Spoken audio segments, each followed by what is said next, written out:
Hello friends, welcome to my YouTube channel Amar Lakhan study centre. तो आज मैं आपके सामने वर्ष 2021 का सामान्य हिंदी का पेपर प्रस्तुत करना चाहता हूं, जो कि यूपी बोर्ड से है। बहुत से छात्र ऐसे हैं जो वर्ष 2021 के प्रश्न पत्रों को देखने के लिए बहुत इच्छुक हैं, और बहुत से अन्य छात्रों को यह डाउट भी है कि 2021 में तो भारत के सभी राज्यों के बोर्ड ने अपने राज्य में परीक्षा को रद्द कर दिया था, तो फिर 2021 का पेपर कैसा आया होगा। तो आइए शुरू करते हैं।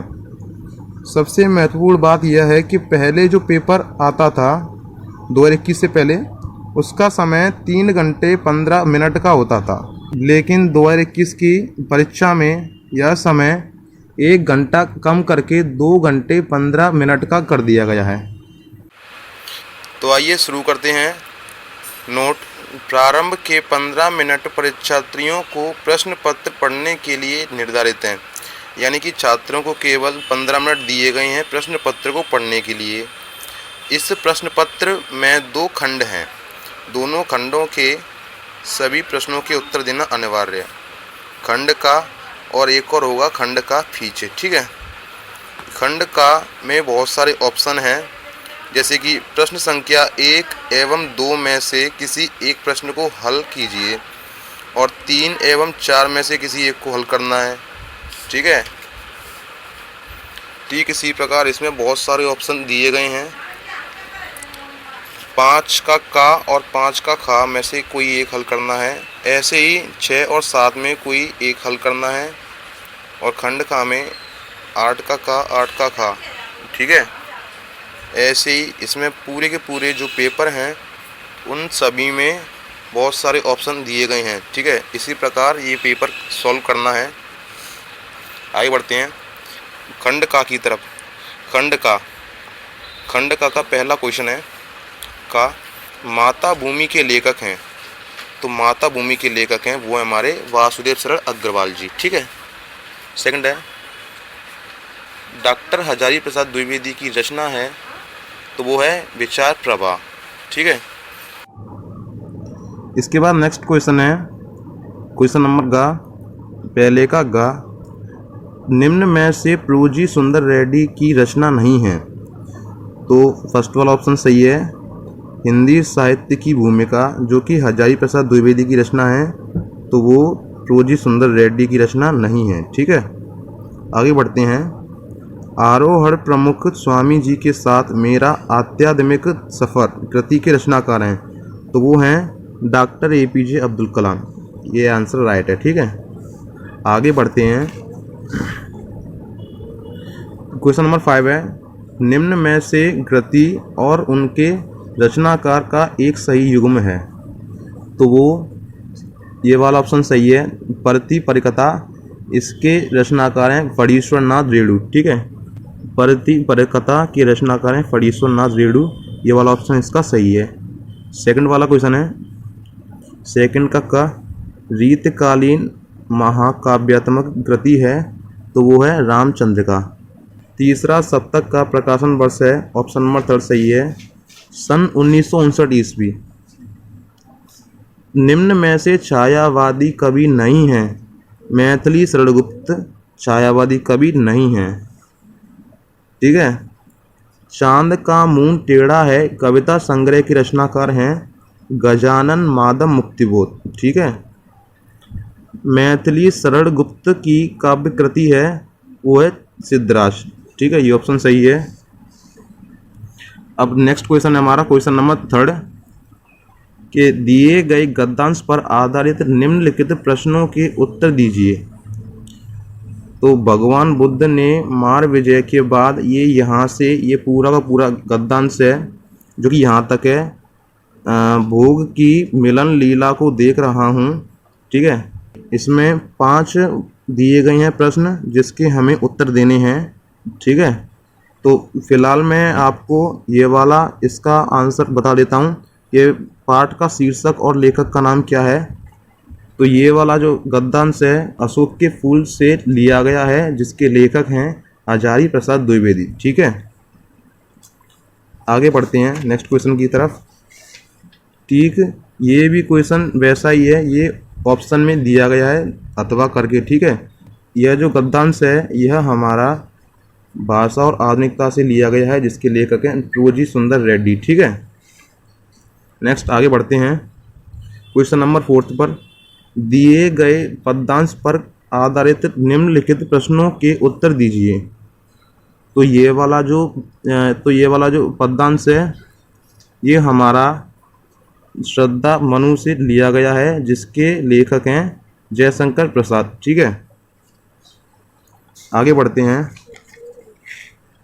यह भी सेम वैसा ही है जिसमें ऑप्शन देकर दिया गया है।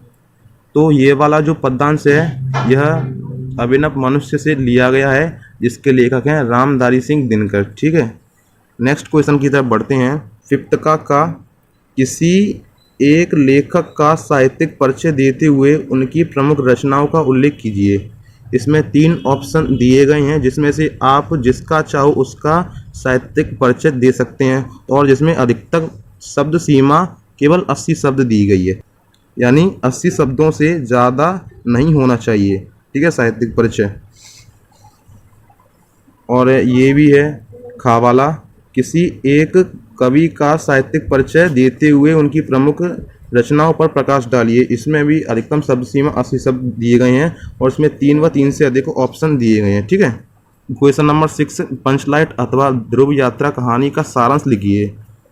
और इसमें अथवा में देकर के एक और ऑप्शन दिया गया है, बहादुर कहानी के उद्देश्य पर प्रकाश डालिए। ठीक है, क्वेश्चन नंबर 7 है स्वपठित खंड काव्य के आधार पर किसी एक खंड के एक प्रश्न का उत्तर दीजिए। और इसमें भी अधिकतम शब्द सीमा 80 शब्द दिए गए हैं। छात्र के ऊपर डिपेंड करता है कि वह किस राज्य का छात्र है। फिलहाल मैं तो आगरा से हूँ, इसीलिए मैंने दूसरा खंड काव्य किया था, जिसका नाम है ये वाला। मैंने ये वाला खंड काव्य किया था। ठीक है, नेक्स्ट है खंड खा। खंड खा में क्वेश्चन दिए गए हैं। 8वें का दिए गए संस्कृत गद्यांशों में से किसी एक का संदर्भ हिंदी में अनुवाद कीजिए। ये वाला हमारा संस्कृत गद्यांश है। ये वाला गद्यांश हमारा जातक कथा के उलूक जातकम वाले शीर्षक से लिया गया है। और इसमें एक और है धन्यो एवं भारत देश से लेकर यहाँ तक है भाषात विधवी। ये वाला भी हमारा जो संस्कृत का गद्यांश है ये हमारा संस्कृत भाषा या महत्वम से लिया गया है। नेक्स्ट क्वेश्चन पे बढ़ते हैं। क्वेश्चन नंबर 8वें का। ठीक है, दिए गए श्लोकों में से किसी एक का संदर्भ हिंदी में अनुवाद कीजिए। तो इसमें जो ये वाला है विद्या विवादाय, ये वाला हमारा सुभाष रत्नानी से लिया गया है। और ये वाला है जयंती ते महाभागा, ये हमारा महामना मालवीय से लिया गया है।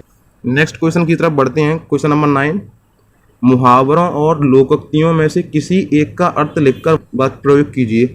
तो आप जो चाहे वो इसमें से किसी एक का अर्थ लिखकर उसका वाक्य प्रयोग कर सकते हैं। क्वेश्चन नंबर 10 का संधि विच्छेद कीजिए। वधुत्सव का सही संधि विच्छेद है, तो इसका ऑप्शन नंबर पहला सही है, वधु प्लस उत्सव। ठीक है, नेक्स्ट है रमेश का सही संधि विच्छेद है, तो रमेश का सही संधि विच्छेद है रमा प्लस ईश। उसके बाद है हमारा ये वाला, इसका सही संधि विच्छेद है हमारा ये ऑप्शन नंबर फर्स्ट। ठीक है, अब आती है नेक्स्ट पे, दिए गए शब्दों की विभक्ति और वचन के अनुसार सही विकल्प का चयन कीजिए। तो इसमें फर्स्ट वाला है हमारा आत्मनि। आत्मनि शब्द में विभक्ति और वचन है, तो इसका ऑप्शन नंबर दा वाला सही है, सप्तमी विभक्ति एक वचन। ठीक है, अब इसमें जो इसका नेक्स्ट क्वेश्चन है वो है हमारा नाम। नाम शब्द में विभक्ति और वचन है, तो इसका ऑप्शन नंबर पहला सही है, आ वाला द्वितीय विभक्ति एक वचन। ठीक है, नेक्स्ट है 11वें का शब्द युग्मों का सही अर्थ चयन करके लिखिए। तो पहला है इसमें फर्स्ट वाला अर्थ शस्त्र, अस्त्र शस्त्र, तो इसका ऑप्शन है ये हमारा ये वाला ऑप्शन सही है, दा वाला। अस्त्र का अर्थ होता है फेंक कर चलाया जाने वाला हथियार, और इसका अर्थ होता है शस्त्र का हाथ में लेकर चलाया जाने वाला हथियार। ठीक है, तो इसका ऑप्शन नंबर दा वाला एकदम सही होगा। और इसका सेकंड क्वेश्चन है हमारा अनिल अनल। ठीक है, इसका ऑप्शन बा वाला एकदम राइट होगा। ठीक है, इसके बाद नेक्स्ट है हमारा किसी एक शब्द के दो अर्थ लिखिए। तो मैंने ये वाला ऑप्शन लिखा था, वैसे आप जो चाहे वो इसमें लिख सकते हैं। अब नेक्स्ट है हमारा वाक्यांशों के लिए एक सही शब्द का चयन करके लिखिए। तो जिसका फर्स्ट वाला क्वेश्चन है गलत कार्य के लिए हट करने वाला, तो इसका राइट आंसर होगा दुराग्रही। ठीक है, सेकंड है हमारा संयम से और कम खर्च करने वाला, इसका राइट आंसर होगा या तो ये हो सकता है या ये हो सकता है, मुझे सही से पता नहीं है। ठीक है, आप एक बार देख। नेक्स्ट क्वेश्चन है हमारा घा, किन्हीं दो वाक्यों को शुद्ध करके लिखिए। तो इसमें से आप जो चाहे वो इसमें से वाक्य को शुद्ध करके लिख सकते हैं। इसमें 4 या 5 ऑप्शन होंगे। इसके बाद है रस, छंद, अलंकार, ये तो आप पर आते ही होंगे। अगर आपको ये नहीं आते हैं तो मुझको बता देना, मैं इस पर आपके लिए एक अलग से वीडियो बना दूंगा। ठीक है, आगे बढ़ते हैं। अब एक आती है इसमें एप्लीकेशन, दैनिक जागरण समाचार पत्र में प्रकाशित विज्ञापन के आधार पर लिपिक के पद पर अपनी नियुक्ति के लिए उस इंटरमीडिएट कॉलेज के प्रबंधक को आवेदन पत्र लिखिए। अब इसमें सबसे जो लास्ट वाला प्रश्न आता है वो आता है एसए का। ठीक है, तो मैंने ये वाला लिखा था, भारत में आतंकवाद कारण और समाधान। ठीक है, तो वीडियो देखने के लिए आपका धन्यवाद।